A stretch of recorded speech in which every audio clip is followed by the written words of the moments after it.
Hello dear, आप सभी का मेरे चैनल पे बहुत बहुत स्वागत है। आप सभी के बीच एक इन्फॉर्मेशन लेके आए हैं और उस इन्फॉर्मेशन से संबंधित जो भी समस्याएं आपके दिमाग में चल रही होगी उसका कंप्लीट सॉल्यूशन लेके आए हैं। आज रेलवे एनटीपीसी के द्वारा एक नोटिस बोल दीजिए उसको, और वो सर्कुलेट हो रहा है, बहुत ज़्यादा सर्कुलेट हो रहा है। क्या ये नोटिस सत्य है, क्या वो नोटिस असत्य है, उस नोटिस के बारे में क्या क्या जानकारियाँ सत्य है।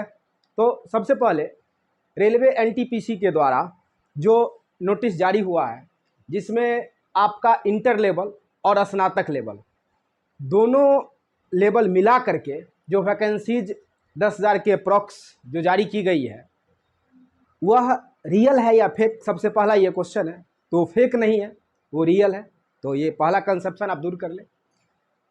अब जरा एनटीपीसी के बारे में आपको समझाते हैं। NTPC non tech popular category दो तरह की भर्तियां करता है, एक स्नातक लेवल और दूसरा आपका इंटर लेवल। यानी एक इंटर लेवल पे बहाली होती है और एक स्नातक लेवल पे बहाली होती है। दोनों के लिए कोई भी टेक्निकल डिग्री की आवश्यकता नहीं है, क्योंकि इसका नाम ही है non tech popular category. Non tech popular category में आपको डिग्री की आवश्यकता नहीं है, टेक्निकल। तो बहुत सारे लड़के के मन में रहता है क्या कोई टेक्निकल डिग्री की ज़रूरत है इसमें, क्या किसी भी पद के लिए? जी नहीं, बिल्कुल भी नहीं। और टेक्निकल डिग्री की इसमें कहीं कोई आवश्यकता नहीं है। अब थोड़ा सा पहले इसको समझते हैं कि इंटर लेवल के लिए और स्नातक लेवल के लिए जो एज क्राइटेरिया है वह है जनरल कोटे का इंटर लेवल के लिए 18 वर्ष से 30 वर्ष, और जनरल कोटे के लिए फिर अगर आप ओबीसी में हैं तो 3 इयर्स जो आपको मिलता है छूट, वो अलग से चलेगा। अगर आप स्नातक लेवल में भर रहे हैं तो स्नातक लेवल में जनरल का जो एज है वह है 18 से 33। 18 से 33 जनरल का है। अब ओबीसी कोटा है तो आपको 3 इयर्स एक्सटेंशन मिलेगा। अब है क्या कि इसमें कुछ पद के बारे में निकला है, इसमें कुछ पद के बारे में निकला है। अब थोड़ा सा सुन लीजिए आप। फिलहाल फॉर्म फिलअप नहीं होगा। कहेगा ऐसा क्यों बोल रहे हैं? ऐसा इसलिए बोल रहे हैं कि अभी गवर्नमेंट ऑफ इंडिया को जो भी रेलवे का जोन था, जो भी रेलवे का बोर्ड्स है, उस बोर्ड्स के द्वारा जहां जितनी वैकेंसीज खाली थी उतनी तो नहीं दी गई है, जितनी खाली थी उसके तुलना में बहुत कम है। वो रेलवे मंत्रालय को, मिनिस्ट्री ऑफ रेलवे को दिल्ली में सारा रिपोर्ट पहुंचा, और उस रिपोर्ट के तहत कहाँ पे कितना वैकेंसीज आने वाली है वो इसका एक सर्कुलेट हो रहा है नोटिस, वो आपके पास भी पहुंचा होगा। तो फिलहाल वो फॉर्म फिल करने के लिए नहीं है, उसमें कहीं कोई चर्चा नहीं है कि फॉर्म कब से भराएगा। तो फॉर्म भराएगा, थोड़ा दिन उसमें टाइम लगेगा, लगभग 15-20 दिन के बाद ही वो चीज़ शुरू हो पाएगा। तो फिलहाल जो भी चीज़ उसमें लिखा हुआ है वो जितना भी रेलवे का बोर्ड्स है, वो जिसके भी यहाँ जहाँ पे जो भी सीट्स खाली है, जो वैकेंट है, उसके बारे में जो इन्फॉर्मेशन मांगा गया था दिल्ली में, वो इन्फॉर्मेशन दिया गया है। ठीक, तो अभी फिलहाल फॉर्म भरना शुरू नहीं हुआ है। जो बिहार के स्टूडेंट हैं और खास करके जो बेतला यूनिवर्सिटी वाले हैं, उनका अभी ग्रेजुएशन का रिजल्ट नहीं आया है। तो बहुत के मन में ये संदेह होगा कि ग्रेजुएशन का रिजल्ट नहीं आया है और वैकेंसीज आ गई। ऐसा बिल्कुल नहीं है। आपका रिजल्ट आने के बाद ही ये फॉर्म भराना शुरू होगा। फिलहाल इसमें अभी टाइम है। अभी ये नहीं कि कल से फॉर्म भराना शुरू हो रहा है। तो फॉर्म फिलअप में अभी फिलहाल टाइम है।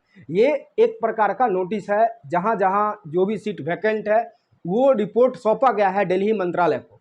तो ये क्लियर कर लीजिए कि फिलहाल फॉर्म नहीं भराने जा रहा है, इसमें अभी टाइम लगेगा।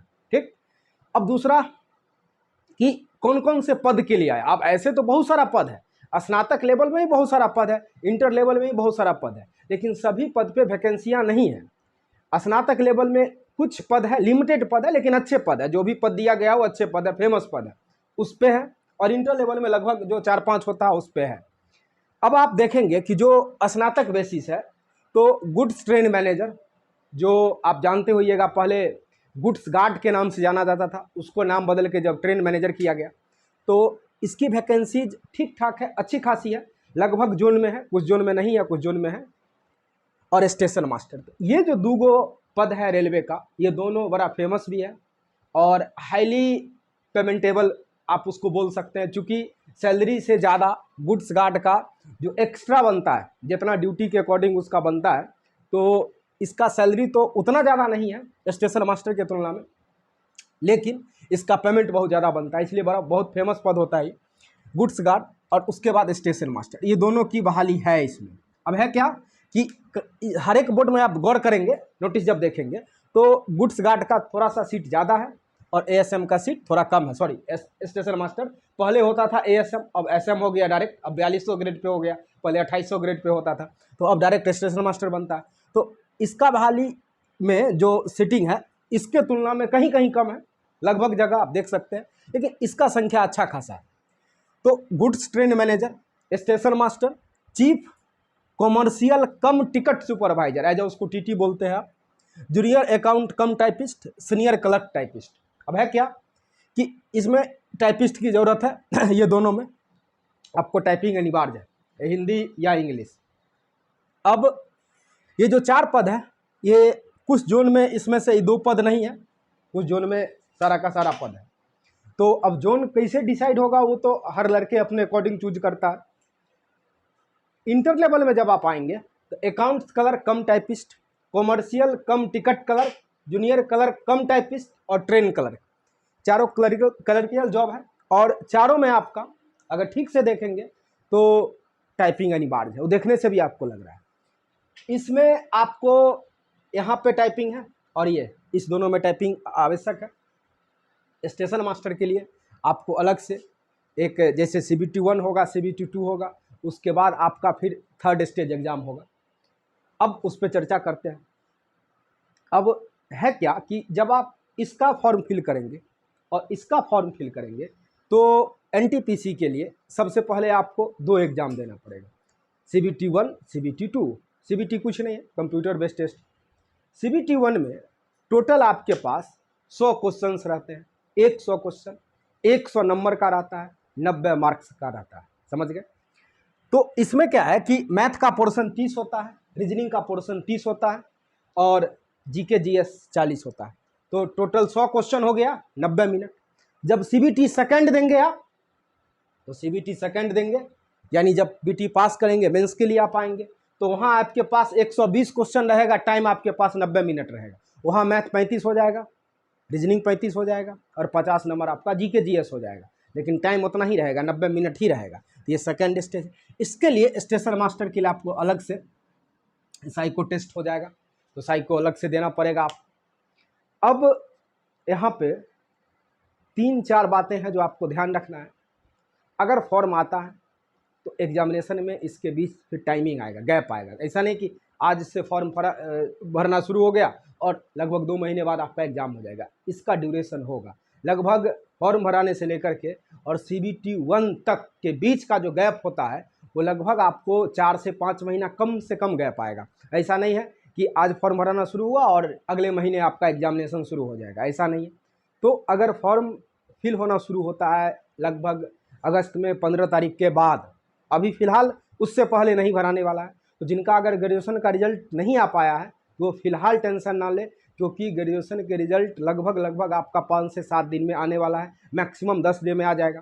तो आप फॉर्म फिल कर सकेंगे। फ़िलहाल तो फॉर्म भरा नहीं रहा, तो इस तरह का कोई भी समस्या लेने की नहीं है, इस तरह का परेशान होने की ज़रूरत नहीं है कि अगर आ भी गया तो हम फॉर्म नहीं कर सकते। अगर मान लेते हैं कि आ भी गया, 4-5 दिन के बाद भी अगर आ गया तो ड्यूरेशन होता है 1 महीने का, लगभग फॉर्म फिल होगा तो 1 महीने के बीच आपका रिजल्ट आ जाएगा। तो ये टेंशन एकदम दूर कर लीजिए।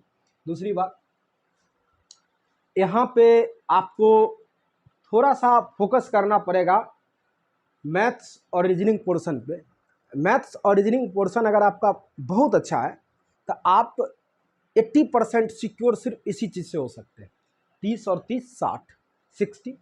अब अगर मान लीजिए कि आपका उतना बेहतर नहीं है, ये जो आपका GK GS का पोर्शन है, एवरेज भी है, अगर इस पे आप स्कोर कर जाते हैं 60 में 57 56 और इधर आपका लगभग 40 में 25 भी सही हो जाता है तो बहुत हो गया, तब आप बहुत अच्छे रैंक पे चले आएंगे।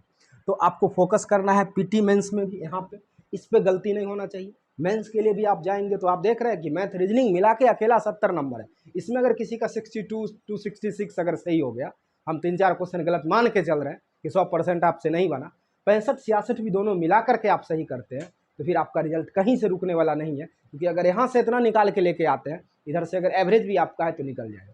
तो जो फिलहाल नोटिस आपका सर्कुलेट हो रहा है उसमें बस यही है कि जितना भी वैकेंसीज है हर जोन में जिस तरीके से दिया हुआ है उसमें वो सेंट्रल गवर्नमेंट को सुपुर्द किया गया है। अब सेंट्रल गवर्नमेंट के थ्रू, मिनिस्ट्री ऑफ रेलवे के थ्रू, अब आपका उसमें डेट वाइज कब से फॉर्म भराएगा, कब तक भराएगा, क्या फ़ी रखा जाएगा, वो सारा डिटेल अब दोबारा से आएगा। तो फिलहाल जो ये नोटिस सर्कुलेट हो रहा है आपके पास भी पहुंचा है, ये नोटिस सत्य तो है, लेकिन फॉर्म फिलहाल फिल नहीं होगा, इसमें अभी फ़िलहाल टाइम है। तो आप फॉर्म का इंतज़ार मत करें। अगर आप इंटर पास हैं तो 18 साल आपका एज हो चुका है, और अगर आप स्नातक कर चुके हैं या एग्ज़ाम दे चुके हैं, रिजल्ट का इंतज़ार में, तो आप अपने तैयारी को एकदम पूर्ण रूपेण जोर लगा दें। क्योंकि तैयारी जब फॉर्म फिल हो जाएगा उसके बाद नहीं किया जाता है, उससे पहले प्रिपेयर लोग होता है, उससे पहले प्रिपरेशन शुरुआत करता है। जब आप प्रिपरेशन को पहले से शुरुआत करेंगे तब आपका जब प्रीलिम्स होगा उस टाइम तक आपका बूस्ट हो जाएगा, और उसके बाद आप फिर मेंस के लिए भी एक्स्ट्रा कुछ पढ़ने की ज़रूरत नहीं पड़ता है। क्योंकि जो सिलेबस प्रीलिम्स का है सेम सिलेबस उठा के मेंस में है, बस खाली क्वेश्चन का नंबर आगे पीछे है। ऐसा नहीं है कि पीटी का कुछ और सिलेबस है, मेंस का कुछ और है, दोनों सेम है। तो पीटी मेंस एक ही है, तो ऐसा नहीं है कि मेंस के लिए अलग पढ़ना पड़ेगा, पीटी के लिए अलग पढ़ना पड़ेगा। वही चीज़ पढ़ना है प्रीलिम्स में भी, वही चीज़ पढ़ना है मेंस में भी। थोड़ा बहुत मैथ्स में वगैरह थोड़ा कैलकुलेशन और लेवल का हल्का फ़र्क आ जाता है। मेंस में थोड़ा सा कभी कभी कोई कोई 2-4 क्वेश्चन ट्विस्ट हो जाता है, प्रीलिम्स में ऐसा बात नहीं है, तो वो 1-2 क्वेश्चन चलता है, उससे कोई दिक्कत आपको नहीं होगा। तो फिलहाल आपको बस यही समझाना था कि जो नोटिस सर्कुलेट हो रहा है वो फिलहाल सत्य है, और वो नोटिस में कब से फॉर्म फिल होगा इसके बारे में चर्चा नहीं है, वो कहाँ पे कितना रिक्त पद है उसके बारे में भारत सरकार को रिपोर्ट सौंपा गया है, उसका वो नोटिस है, उसमें लिखा हुआ भी है कॉन्फिडेंशियल नोटिस, कॉन्फिडेंशियल उसको रखना है, लेकिन वो लीक हो चुका है। तो आप सभी से बस यही रिक्वेस्ट है कि अपने पढ़ाई को फोकस करें, अपने पढ़ाई पे ध्यान दें, आप अपने टारगेट को ध्यान में रखते हुए और अभी से प्रिपरेशन में एकदम लग जाएं, और इधर उधर चीज़ों में ना रहें। बहुत ज़्यादा कोर्स भी खरीदने की आपकी ज़रूरत नहीं, नॉर्मल जैसे आप पढ़ते हैं एक रूटीनबद्ध तरीके से सिलेबस को ध्यान में रखते हुए आपको पढ़ना है। क्योंकि अभी जैसे ही नोटिस आया उसके बाद खाली सर्कुलेट होगा, ये कोर्स वो कोर्स, ये कोर्स ले लीजिए, वो कोर्स ले लीजिए, आपको सब कुछ करने की ज़रूरत नहीं है। अपने आप पे बिलीव करना है, सेल्फ कॉन्फिडेंस को बना के रखना है। सेल्फ कॉन्फिडेंस सबसे बड़ा चीज़ होता है, खास करके इस तरीके के एग्जामिनेशन में जहाँ वैकेंसी 3 साल 4 साल के बाद आती है, वहाँ पेशेंस रखना बहुत बड़ी चीज़ होती है। तो जो लड़के न्यू हैं उनके लिए तो गोल्डन अपॉर्चुनिटी है, जो खास करके अभी न्यू इंटर पास किए हैं। अभी रेलवे के साथ साथ आपका CHSL, MTS, CGL बहुत सारा चीज़ है जो आया हुआ है। तो आप अपने प्रिपरेशन को फोकस करें। जो भी एग्ज़ाम को टारगेट करके तैयारी कर रहे हैं सबका अपना अपना अलग ड्रीम होता है। किसी का रेलवे में है, रेलवे में किसी का NTPC है, किसी का टेक्नीशियन है, किसी का ड्राइवर है, किसी का CGL है, किसी का CHSL है, किसी का SSC GD है। सबका अपना अपना एक थॉट होता है, अपना अपना ड्रीम होता है, सबका सपना अपने अकॉर्डिंग बेस्ट ही होता है। तो उसमें नहीं जाना है, आपको बस अपने टारगेट को फोकस करना है, अपना टारगेट ध्यान करते हुए, अपने पढ़ाई को ध्यान में करते हुए, और अपने पढ़ाई को कंटिन्यूअस वे में बनाए रखना, ये सबसे अहम बात होता है। अब जैसे कि आप आज पढ़े, कल नहीं पढ़े, फिर कल पढ़े, फिर परसों पढ़े, तो इस तरीके से आपका इसमें रिजल्ट नहीं हो सकता है। एग्ज़ाम 6 महीना बाद हो या 1 साल बाद हो, फिर रिजल्ट उसी का होगा जिसका पढ़ाई सतत रहेगा, कंटिन्यूअस वे में चलेगा, उसी का रिजल्ट हो सकता है। ये नहीं कि जब देख लेंगे एग्ज़ाम का डेट आएगा तो दिन रात एक करके 18 घंटा पढ़ लेंगे, वो इम्पॉसिबल चीज़ है, उससे आपका रिजल्ट नहीं होगा। तो अभी से तैयारी में भिड़ जाएँ, फॉर्म जब से आएगा तब से भरना शुरू होगा। अब जोन की बात आती है कि रेलवे में हर जोन का अलग अलग है, कौन सा जोन को सेलेक्ट करें, तो उस पर आपको एक वीडियो लेके आएंगे। जब फॉर्म आ जाएगा, फिर जब होना शुरू हो जाएगा फॉर्म, तब लेके आएंगे कि आपके लिए बेस्ट कौन सा जोन होगा। लेकिन सबसे बेस्ट होगा कि आप अपने अंदर से, अपने दिल से जो जोन चुनेंगे वही आपके लिए बेस्ट होता है। ये सब नहीं है कि यहाँ पे बहाली ज़्यादा है, यहाँ भर देंगे, साउथ भर देंगे, नॉर्थ भर देंगे, ईस्ट वेस्ट, वो सब कुछ नहीं होता है। आपको जहाँ दिल करे, सबसे मेन वो होता है। उसके बाद अगर आप चाहते हैं कि हमको कोई सजेस्ट करे तो वो एक सेकेंडरी मैटर होता है, लेकिन फर्स्ट होता है कि आप कहाँ चाहते हैं और आपका प्रेफरेंस क्या है, कौन से बोर्ड को चुने। अब ये नहीं कि वहाँ सीट कम है तो नहीं भरेंगे, वहाँ बहुत ज़्यादा है तो भर देंगे, ये सब चीज़ें नहीं होती है। उधर कट ऑफ कम गया पिछला बार तो भर देंगे, इस बार कट ऑफ इधर ज़्यादा जाने का संभावना, अपना मन से एनालिसिस नहीं करेंगे। ठीक है, तो अब जब भी फॉर्म आएगा तो इस पर डिटेल वीडियो लेके आएंगे। और अब आपका यूट्यूब पे भी क्लास कंटिन्यूअस लगातार शुरू करने वाले हैं, तो बने रहिए, चैनल को सब्सक्राइब कर दीजिए और दोस्त के साथ शेयर कर दीजिए। धन्यवाद आप सभी।